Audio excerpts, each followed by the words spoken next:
Good afternoon, Yusek. Ma'am, napanood po kaya ni Presidente yung AI-generated video ng China Daily na naglalarawan sa mga Pilipino bilang unggoy at ano ang kanyang reaksyon? Opo, napanood niya po to at nag-report naman din po ang si Secretary Tess Lazaro, si Secretary Gibo Teodoro. At nakita na po natin kung ano pong mensahe ng mga ahensya. At ito po ay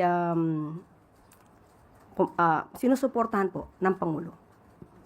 Ano pong reaksyon niya nung napanood niya?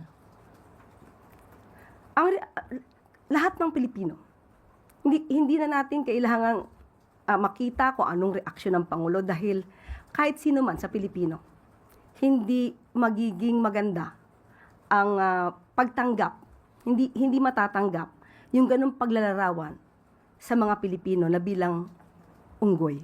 Siguro meron lang tayo ilang opisyal na tanggap na sila unggoy, pero ang Pangulo ay hindi.